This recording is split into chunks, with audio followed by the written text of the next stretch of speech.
Doctor Virendra, अब क्योंकि खेल तो आपके साथ भी हुआ लोकसभा चुनाव से पहले और वो खेल खत्म तो हुआ नहीं, फिर आपके विधायकों को अपनी तरफ बीजेपी ले आई। अब मौजूदा स्थिति क्या नजर आ रही है भाई आपको?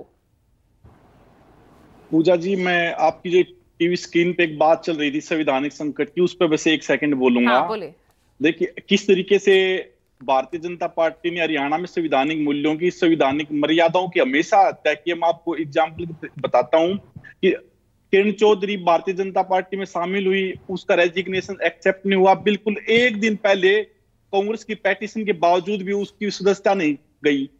दूसरी तरफ आप देखिए मनोहर लाल खट्टर ने रिजाइन दिया। मनोहर लाल खट्टर के रिजाइन देते ही अगले दिन उनका इस्तीफा स्वीकार हुआ और उसके अगले ही दिन उनको उपचुनाव डिक्लेयर कर दिया करनाल का। दूसरी तरफ रतनलाल कटारिया के 6 महीने से भी ज्यादा का समय बचा हुआ था, वो सांसद थे अम्बाड़ा के, उसकी जगह पर उन्होंने अब 6 महीने से ज्यादा तो भी इलेक्शन नहीं करवाया। तीसरी तरफ रणजीत चौटाला इन्होंने शामिल करवाए भारतीय जनता पार्टी में, लेकिन 2 महीने तक उनका रेजिग्नेशन एक्सेप्ट नहीं हुआ और ये भी देखिए कि वो अभी तक कैबिनेट मिनिस्टर बने रहे। इस तरीके से संवैधानिक मर्यादाओं की, संवैधानिक मूल्यों की भारतीय जनता पार्टी ने संविधान की हत्या की है।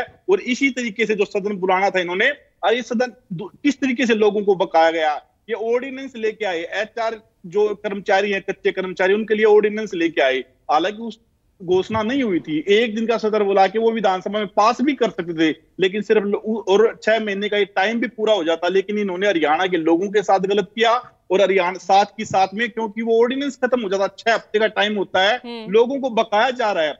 दूसरी तरफ आप कांग्रेस की बात करें थे, कांग्रेस ने टिकटों की जो बातें चल रही थी, कांग्रेस पार्टी ने बाप बेटों ने ना सिर्फ हरियाणा को, हरियाणा के हितों को, हरियाणा के नेताओं को ही मार दिया। पहले दीपेंद्र भूपेंद्र की जोड़ी ने अशोक तंवर को, राव इंद्रजीत को, धर्मवीर को, वीरेंद्र को, सबको बाहर निकलवा दिया। और अब रात के 12 बजे टिकटें आ रही हैं और अब तक भी नहीं आ रही। 4 घंटे बचे हैं, किसको तो टिकट दी जा रही है? आपकी तरफ से भी बाकी है। अभी तो 13 सीटें आपकी तरफ से भी खाली है। आप सुनिए किसको टिकटें दी गई। 6 सांसद है भारतीय कांग्रेस पार्टी के आज के दिन। रणदीप सुरजेवाला सांसद राज्यसभा के, उनके बेटे को टिकट दिया। जयप्रकाश सांसद है, उनके बेटे को टिकट दिया। दीपेंद्र हुड्डा सांसद, उनके पिताजी को टिकट दिया। वरुण मुराना सांसद, उनकी पत्नी को टिकट दिया। ये बाप बेटों की पार्टी, हरियाणा के नेता ताकि निर्दलीय चुनाव ना लड़ लें, वो फॉर्म तैयार ना करवा ले, एक दिन में तैयारी ना कर ले, किसी दूसरी पार्टी से ना लड़ ले, हरियाणा के सारे नेताओं को ही खत्म कर दिया। इस तरीके से लोकतंत्र की जो हत्या कांग्रेस पार्टी, आपके लिए अच्छा है ना, वहां से नाराज हो रहे नेता आपकी तरफ आ रहे हैं।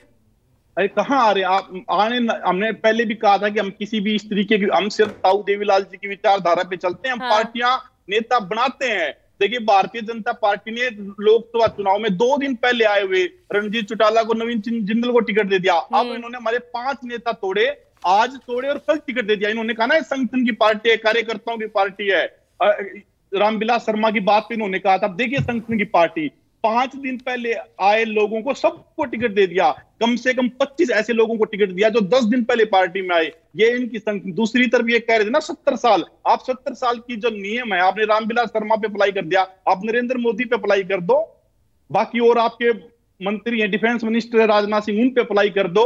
किस तरीके से ये मतलब देश को बका रहे हैं भारतीय। मैं एक बात आपके चैनल से पूजा जी कह रहा हूं, आपके गठबंधन की तस्वीर क्या है? मैंने तो एक बहुत सीधा सा सवाल पूछा था डॉक्टर पूजा जी। एक बात कह रहा हूं, 2014 से पहले जो भारतीय जनता पार्टी का हाल था, सिर्फ 2 या 3 सीटें आती थी। इस बार भी 2014 से बुरी स्थिति भारतीय जनता पार्टी की होगी।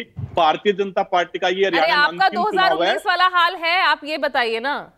देखिए हम तो ताऊ देवीलाल जी की विचारधारा के साथ चलते हुए हरियाणा के लिए लड़ेंगे, हरियाणा के हितों के लिए लड़ेंगे। हाल कैसा भी हो, ऊपर जाए नीचे जाए, लेकिन हम लोगों की हत्याएं नहीं करेंगे, नेताओं की हत्या नहीं करेंगे, लोकतंत्र की हत्या नहीं करेंगे, संविधान के साथ खिलवाड़ नहीं करेंगे। हम हरियाणा के लिए लड़ेंगे। जो भी मिले संघर्ष पथ पे, ये भी मिले तो ये भी सही, वो भी मिले तो वो भी सही। अभी तो सिर्फ नामांकन ही दाखिल होना है, अभी से हथियार डाल दिए जेजेपी ने। हथियार नहीं डाले।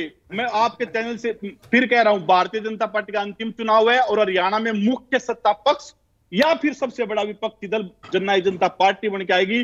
35 साल का एक युवा जो 25 साल में सांसद बना और 30 साल की उम्र में सबसे युवा उप मुख्यमंत्री बने, जिसने हरियाणा के हितों की लड़ाई सदन में और सरकार में रहते हुए लड़ी, जो नकेल भारतीय जनता पार्टी के उसने वो जननायक जनता पार्टी हरियाणा का भविष्य है। अगले 50 साल दुष्यंत चौटाला जी के नेतृत्व में हरियाणा चलेगा। चलिए, उम्मीदें और महत्वाकांक्षाएं सभी की हाई है। नामांकन का आज आखिरी दिन है, अब तो कुछ ही घंटे बचे हैं, लेकिन कुछ पार्टियों की कुछ सीटों पर नाम अभी घोषणा करना बाकी है।